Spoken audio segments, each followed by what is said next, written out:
창세기 45장을 읽습니다.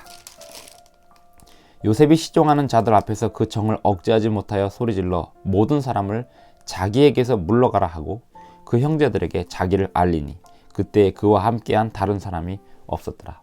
요셉이 자기를 알릴 수밖에 없습니다. 이제는 그 유다의 고백, 베냐민을 아버지께로 돌려보내기 위하여 자기가 책임을 지고 베냐민이 훔친 은잔에 대한 책임을 자기가 지고 여기서 노예가 되겠다고 고백하는 그 유다의 고백을 듣고 요셉은 형들의 회개를 확인하였습니다.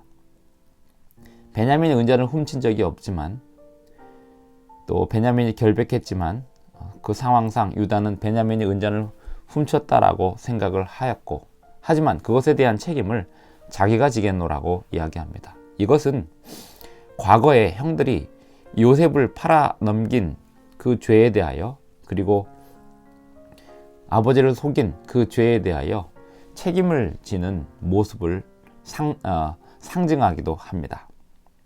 요셉이 형들의 온전한 회개를 확인하고 그 앞에서 정을 억제하지 못하여 눈물을 흘립니다. 요셉은 형들이 온전히 회개한 것을 왜 확인해야 했을까요? 요셉의 지위가 애굽의 국무총리라는 지위가 형들과의 재회를 무겁게 만들었습니다. 사실은 어떤 지위와 권력과 명예를 누리는 사람과 재회하는 사람들은 그들 역시 그들의 그 회개의 증거, 그들의 마음의 자세 이런 것들이 필요합니다. 하나님의 백성들이 하나님을 다시 만나기 위해서도 그들의 자세가 회복되는 것이 필요합니다. 요셉이 큰 소리로 우니 애굽 사람에게 들리며 바로의 궁중에 들리더라. 요셉이 그 형들에게 이르되 나는 요셉이라. 내 아버지께서 아직 살아계시니이까. 형들이 그 앞에서 놀라서 대답하지 못하더라. 요셉이 형들에게 이르되 내게로 가까이 오소서. 그들이 가까이 가니 이르되 나는 당신들의 아우 요셉이니 당신들이 애굽에 판 그 요셉이 맞습니다 라고 이야기하면서 이 요셉이 형들에게 하는 이 상황에 대한 자신의 해석이 5절입니다. 당신들이 나를 이곳에 팔았다고 해서 근심하지 마소서. 한탄하지 마소서. 하나님이 생명을 구원하시려고 나를 당신들보다 먼저 보내셨나이다 라고 이야기합니다. 이것은 요셉의 해석이고 또 형들을 안심시키기 위한 해석이었습니다. 그런데 이 요셉의 해석이 완전히 100점짜리 해석이 될까요? 하나님이 요셉을 이렇게 노예로 팔려가도록 다 계획하셨던 일일까요? 그렇다면 하나님께서 형들에게 질투심을 일으키고 요셉을 애굽에 가도록 다 조종하셨던 일일까요? 그거는 아닙니다. 왜냐하면 창세기 50장에 보면 요셉이 다시 형들 앞에 더 좋은 해석으로 하나님이 어떻게 일을 하셨는지, 왜 이렇게 일을 하셨는지 더 좋은 해석으로 설명하고 있기 때문입니다. 하지만 지금 이 상황에서는 요셉이 그리고 형들이 이해하고 있는 이 해석이 어쩌면 최선의 해석이 됩니다. 그렇게 이해해야 지금 이 상황을 견디고 받아들일 수 있기 때문입니다. 당신들이 나를 이곳에 팔았다고 해서 근심하지 마소서, 한탄하지 마소서. 하나님이 보내신 것입니다. 이렇게 이야기합니다. 6절 이 땅에 2년 동안 흉년이 들었으나 아직 5년은 밭갈이도 못하고 추수도 못할지라. 하나님이 큰 구원으로 당신들의 생명을 보존하려고 당신들의 후손을 세상에 두시려고 나를 당신들보다 먼저 보내셨나니. 지금 이렇게 된 상황은 하나님이 하신 일이니 걱정하지 말라고 이렇게 이야기합니다. 지금 이 상황에서 이 해석이 전체적인 역사 속에서 완전한 해석은 아니더라도 사실은 이 상황에서는 또 온전한 해석이 됩니다.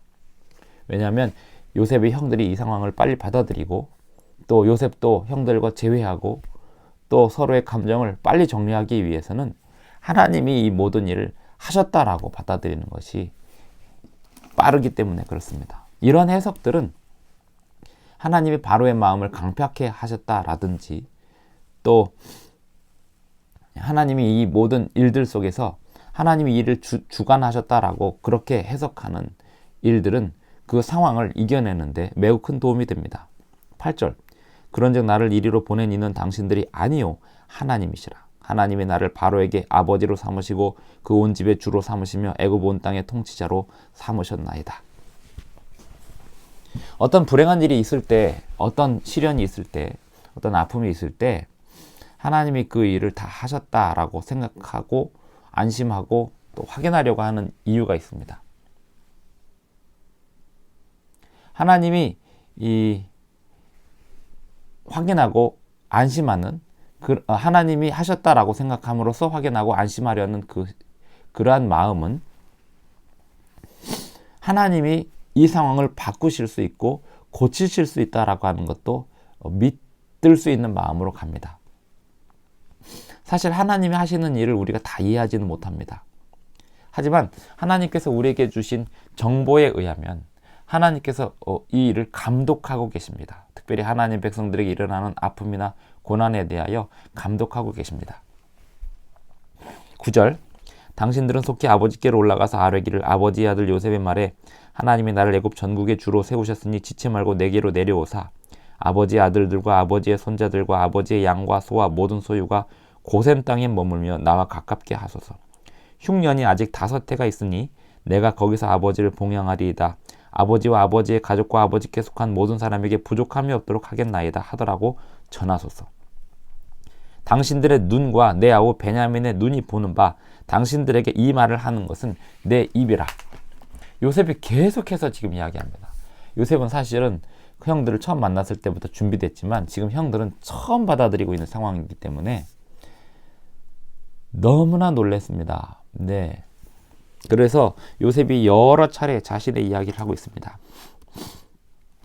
그런데 요셉이 자기를 이렇게 보여주는 이 장면도 예수님이 부활하신 다음에 제자들에게 자신을 확인시키고 내 몸을 직접 만져보라라고 내 손을 직접 만져보라라고 보여주시는 장면과 연상으로 연결이 됩니다.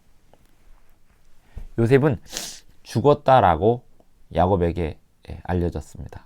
그리고 형들은 죽은 것까지는 아니지만 죽은 거나 다름없는 상황으로 알려져 있었는데 국무총리가 되어서 나타났으니 가족들이 믿기 어려운 상황입니다. 그렇기 때문에 당신들의 눈과 내 아우 베냐민의 눈이 보는 바 당신들에게 이 말을 하는 것은 내 입이라 이렇게 이야기합니다. 당신들은 내가 애굽에서 누리는 영화와 당신들이 본 모든 것을 다 내 아버지께 아뢰고 속히 모시고 내려오소서 하며 자기 아우 베냐민의 목을 안고 우니 베냐민도 요셉의 목을 안고 우니라. 베냐민부터 울기 시작합니다. 왜냐하면 베냐민은 그 장면을 요셉이 팔려가는 그 장면을 보지 못했기 때문입니다. 요셉이 또 형들과 또 이맞춤이 안고 우니 형들이 그제서야 요셉과 말하니라. 요셉의 형들이 왔다는 소문이 바로의 궁에 들림에 바로와 그의 신하들이 기뻐하고 바로는 요셉에게 이르되 내 형들에게 명령하기를 너희는 이렇게 하여 너희 양식을 싣고 가서 가나안 땅에 이르거든 너희 아버지와 너희 가족을 이끌고 내게로 오라.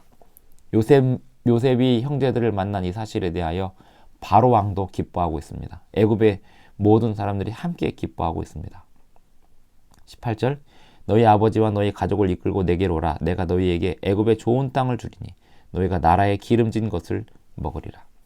이제 명령을 받았으니 이렇게 하라. 너희는 애굽 땅에서 수레를 가져다가 너희 자녀와 아내를 태우고 너희 아버지를 모셔라. 또 너희의 기구를 아끼지 말라. 온 애굽 땅의 좋은 것이 너희 것임이니라.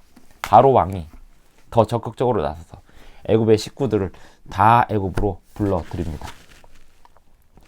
21절 이스라엘의 아들들이 그대로 할세 요셉이 바로의 명령대로 그들에게 수레를 주고 길 양식을 주며 또 그들에게 다 각기 옷 한 벌씩을 주되 베냐민에게는 은 300과 옷 5벌을 줍니다. 이 일을 위하여 어쩌면 지금까지 준비해 왔는지도 모릅니다. 왜냐하면 이 베냐민에 대한 질투가 있는지 없는지 확인을 해야 했지 않습니까? 그 베냐민에 대한 질투가 전혀 없다는 것을 확인한 요셉은 베냐민에게 옷 5벌을 주고 그렇게 자신의 그 어머니가 같은 자신의 동생에 대하여. 사실 베냐민이 실제로 더 외롭게 살았잖아요.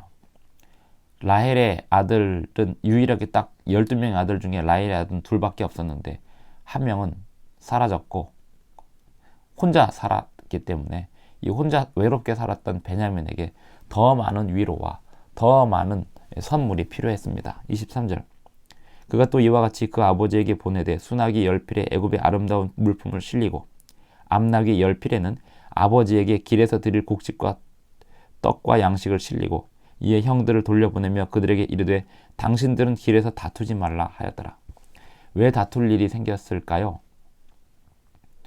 누가 이제 그 요셉을 팔아넘기는데 더 적극적으로 주도했냐, 이 문제로 집에 가면서 20년 전의 일을 끄집어내서 다시 다툴 가능성이 있지 않습니까? 그래서 요셉이 형들에게 다투지 않아도 된다고 충분히 안심시키고 갑니다. 25절. 그들이 애굽에서 올라와 가나안 땅으로 들어가서 아버지 야곱에게 이르러 알리어 이르되 요셉이 지금까지 살아있어 애굽 땅 총리가 되었더이다. 야곱이 이 말을 또 믿을 수 있나요? 야곱이 그들의 말을 믿지 못하여 어리둥절하더니 그들이 또 요셉이 자기들에게 부탁한 모든 말로 그에게 말하며 그들의 아버지 야곱은 요셉이 자기를 태우려고 보낸 수레를 보고서야 기운이 소생한지라. 애굽에서 온 그 왕실에서 보낸 수레를 보고서야 기운이 소생하였습니다. 이해가 되었고 납득이 되었습니다. 그러면 이렇게 납득이 되기까지 요셉의 형들은 어떤 과정이 필요할까요? 아버지 앞에 20년 전에 그 거짓말에 대한 죄를 다시 한번 회개하고 자복해야 했습니다. 자기들이 20년 전에 거짓말을 했고 그 20년의 세월이 다 거짓이었다라고 하는 거. 동생이 죽었다라고 인식시켰던 그 형들의 거짓말을 아버지 앞에 회개해야 했습니다. 사실 이 형제들이 요셉을 다시 만나면서 회개한 세월을 증명하고 또 회개하고 이 과정이 재미있게도 하나님의 백성들이 영광스러운 예수님의 재림을 앞두고 회개하고 자신의 과거의 회개를 확인하는 그 과정이 비슷합니다. 이 자세한 과정이 비슷하다는 말이 아니라 온 우주의 왕을 다시 만나기 전에 하나님 백성들이 살아서 하나님을 만날 백성들이 자신의 삶의 모든 삶을 되돌아보는 과정이 있고 회개하고 회개를 확인하고 그것을 본의 아니게 증명하게 되는 과정, 그 과정이 비슷하다는 것입니다. 28절. 이스라엘이 이르되 조카도다 내 아들 요셉이 지금까지 살아있으니 내가 죽기 전에 가서 그를 보리라. 요셉을 만나는 것은 당연하죠. 그런데 야곱이 요셉을 만나는 그 일에 있어서 하나 확인할 게 있습니다. 무엇인가 하면 온 가족이 애굽으로 초청을 받았는데 아브라함 가문은 애굽에 내려가지 말도록 하나님께서 명령하신 바 있었습니다. 이 땅에서 하나님의 약속을 이루도록. 그렇기 때문에 이 부분에 있어서 하나님의 인도하심이 어디에 있는지 확인을 해야 했는데요. 그 바로 다음 장 첫 절에서 하나님께서 야곱에게 지시하십니다. 내려가도록. 그것은 내일 아침에 살펴보겠습니다. 오늘 아침에 여기까지 읽고 하나님이 이 야곱 가문을 어떻게 인도하시는지를 확인하였습니다. 야곱 가문을 그렇게 인도하셨던 것처럼 오늘 우리 가족 그리고 우리 공동체에 일어나는 일들 또한 하나님께서 하고 계시다라고 믿으시면 좋겠습니다.